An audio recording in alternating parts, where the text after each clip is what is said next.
Assalamualaikum warahmatullahi wabarakatuh. Salam rakyat adil makmur. Kepada seluruh mahasiswa, rekan pemuda, singkatnya seluruh elemen masyarakat, pada malam hari ini saya mengucapkan selamat hari ulang tahun kemerdekaan Negara Kesatuan Republik Indonesia yang ke-77 tahun. Semoga kita semua sebagai kaum intelektual selalu bersama rakyat, dengarkan dan rasakan apa yang rakyat rasakan. Itulah energi perjuangan kita menuju Indonesia yang adil, makmur, dan dunia yang damai. Hidup rakyat! Hidup! Saudara-saudaraku, seni, sastra, dan ilmu pengetahuan telah membimbing bangsa Eropa menuju zaman baru, zaman modernisasi, keluar dari abad tengah, humanisme sebagai pandangan hidup. Humanisme adalah saudara kandung Renaissance, satu paham yang menempatkan manusia sebagai objek, sebagai subjek kehidupan, yang bertujuan menghidupkan rasa peri kemanusiaan dan mencita-citakan pergaulan hidup yang lebih baik. Penemuan kompas, mesin cetak, dan museum membawa kehidupan bangsa Eropa melompat jauh ke depan. Ilmu pengetahuan berkembang secara masif, dimulailah penjajahan yang disertai dengan penaklukan umat manusia. Mesin telah menggantikan tenaga manusia. Modernisasi mengubah peradaban, meletus revolusi industri di Inggris, revolusi filsafat di Jerman, dan revolusi politik di Prancis. Feodalisme dan monarkinya runtuh, muncul sistem baru, penguasa baru, kapitalisme dengan demokrasi liberalnya. Walaupun terjadi perubahan revolusioner dari feodalisme ke kapitalisme secara fundamental, belum mengubah kehidupan umat manusia. Bentuknya saja yang berubah, isinya tidak, hanya ketuan saja yang berubah. Pada kenyataannya menjadi pedang bermata dua.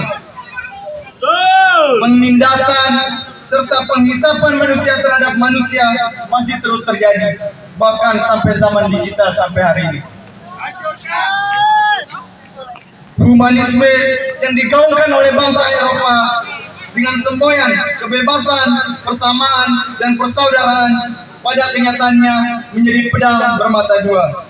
Hanya kaum kapital yang menikmati kehidupan, di sisi lain justru bersifat ekspansif, eksploitatif, dan diskriminatif.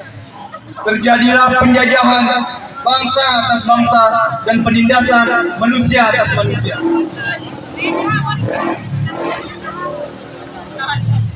Kapitalisme terus-menerus melakukan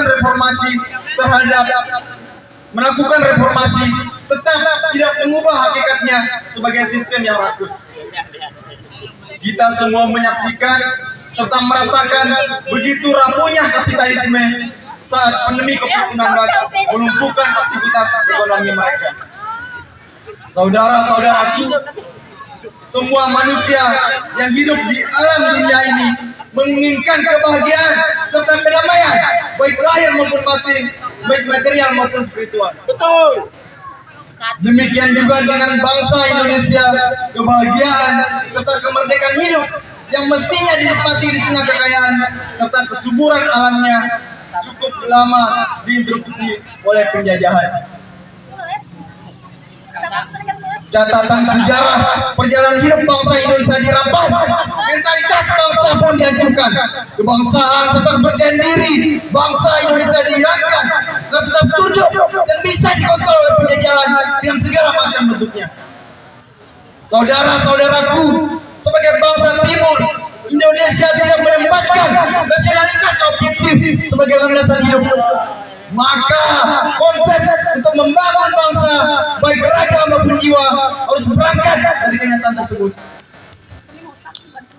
Jika bangsa Barat dengan modernisasinya dan humanismenya melahirkan konsep individualisme, kebebasan dan kapitalisme, sedangkan Timur lebih condong kepada semangat gotong royong Salam kota. dengan menempatkan kepentingan bersama di atas kepentingan pribadi. Keraguan akan membunuh. Maka lahirlah Pancasila yang bersumber dari kepribadian bangsa Indonesia yang kemudian disepakati menjadi konsep dalam membangun kehidupan berbangsa dan bernegara. Pancasila lahir sebagai bentuk perlawanan atas sistem liberal kapitalistik termaktub dalam preambul Undang-Undang Dasar Proklamasi 1945. Sudah semestinya menjiwai isi Undang-Undang Dasar 1945 beserta haluan negara. Di dalam pasal 33 Undang-Undang Dasar 1945 sudah sangat jelas bahwa prinsip ekonomi bukanlah ekonomi liberal kapitalistik, tetapi ekonomi kekeluargaan yang menempatkan sumber daya alam digunakan untuk sebesar-besarnya kemakmuran rakyat. Konsep itulah yang mestinya harus disusun oleh kepemimpinan nasional dalam membangun ekonomi nasional. Saudara-saudara sekalian, saat ini modernisasi telah masuk dalam alam teknologi digital. Apakah kemudian secara otomatis umat manusia menikmati kedamaian dan kebahagiaan? Ternyata belum, karena konsep akumulasi dan sentralisasi kapital di tangan segelintir orang masih terus berlanjut. Kapitalisme mau berubah wujud seperti apapun, selama meletakkan individualisme dengan liberalisme sebagai prinsip kehidupan, maka siapa yang kuat akan menguasai yang lemah. Kesenjangan akan tajam, perlawanan dan kekerasan tak kunjung padam. Kapitalisme selain merusak hubungan kemanusiaan, juga merusak hubungan manusia dengan alam. Saudara-saudaraku, situasi dunia sedang tidak baik. Selain menghadapi pandemi COVID-19, krisis ekonomi dan keresahan masyarakat terjadi di banyak negara di dunia. Dunia sedang terseok-seok dalam rotasinya. Banyak negara, termasuk negara besar sebagai pusat kapitalisme, mengalami dampak yang sangat berat. Saat ini guncangan resesi sudah mulai terasa dan akan melemparkan kehidupan umat manusia ke dalam kesulitan yang akut. Untuk itu, Indonesia membutuhkan keseriusan dalam memahami persoalan yang terjadi saat ini dengan merumuskan konsep dan skema yang utuh yang mampu menjawab persoalan baik di saat darurat maupun situasi normal. Tindakan darurat adalah menyelamatkan kehidupan rakyat dengan kesediaan bahan kebutuhan pokok masyarakat, dengan membuka lahan baru, memanfaatkan lahan kosong, serta intensifikasi lahan yang sudah ada dengan melibatkan tenaga kerja yang ter-PHK. Sebagai negara agraris yang subur dan maritim yang luas, mustahil kita akan kekurangan bahan pangan. Saudara-saudaraku, banyak orang menyatakan bahwa Pancasila sudah final, tetapi sudah sejauh apa pelaksanaannya dalam kehidupan berbangsa dan bernegara? Problem pelaksanaan Pancasila itu justru berangkat dari tingkat elit. Elit politik seringkali memanipulasi Pancasila untuk mengamankan persinggungan mereka dengan sistem yang bertentangan dengan Pancasila. Indikatornya adalah undang-undang yang cenderung bertentangan dengan Pancasila. Ada yang memanfaatkan Pancasila hanya untuk menutupi kepentingan kelompok, golongan, dan individu. Ada juga yang berpandangan Pancasila sebagai alat perangkat persatuan saja. Saudara-saudaraku, di saat gelombang besar menerjang kehidupan masyarakat dan juang negara serta bertarung mempertahankan hidup, perlu satu terobosan untuk menyelamatkan kehidupan serta membangun kembali Indonesia. Ini momentum untuk meninggalkan alam yang lama yang menindas, yang rakus, curang, yang menyebabkan kemiskinan, kesenjangan, pembodohan, polarisasi, kebencian dan kekerasan. Modernisasi ala kapitalisme terbukti telah gagal membangun keadilan, kesejahteraan, dan perdamaian dunia.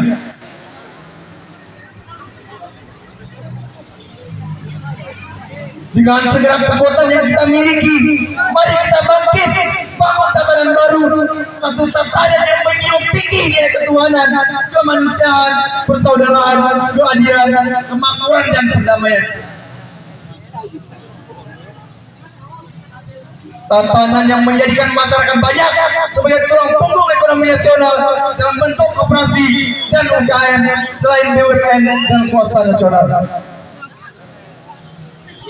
Itu yang kami namakan sebagai membangun kembali dengan filosofi dasar dan bintang arah Pancasila.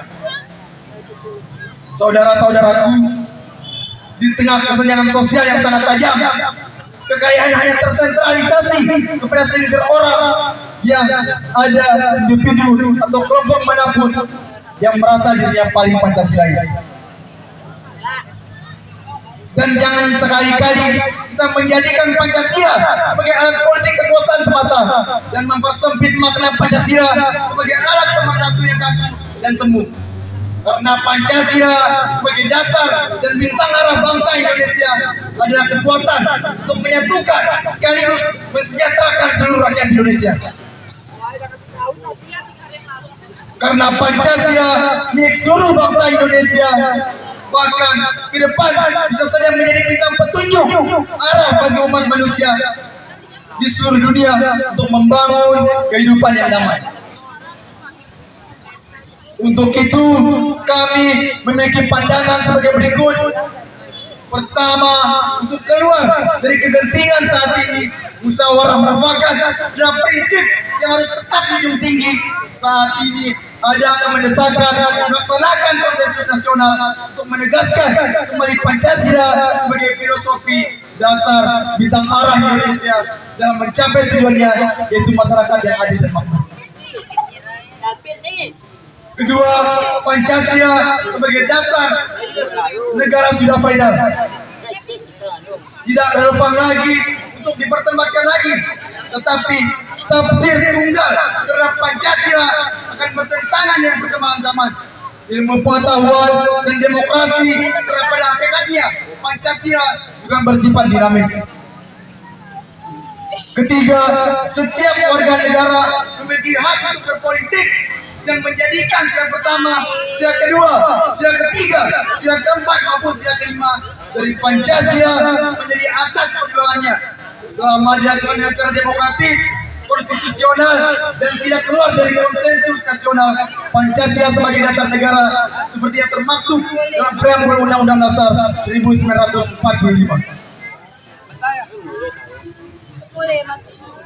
Keempat, harus ada kesepahaman bahwa sistem liberal kapitalistik secara filosofis, ideologis, dan secara ekonomi politik bertentangan dengan Pancasila.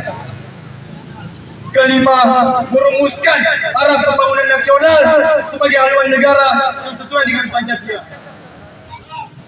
Keenam, penyusunan kembali konsep kepemimpinan nasional yang kuat dan mandiri. Saudara-saudaraku, dunia terus bergerak, zaman terus berubah. Kami, kaum muda Indonesia, merasa berkewajiban untuk menyumbangkan pemikiran dan tenaga kami demi kemajuan, kebahagiaan, serta kedamaian hidup umat manusia.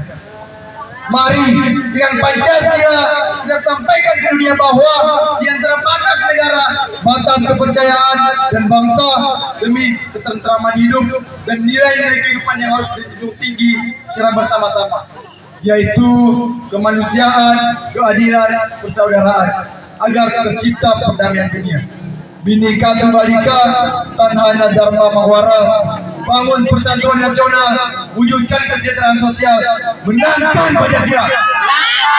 Salam rakyat adil makmur. Wassalamualaikum warahmatullahi wabarakatuh.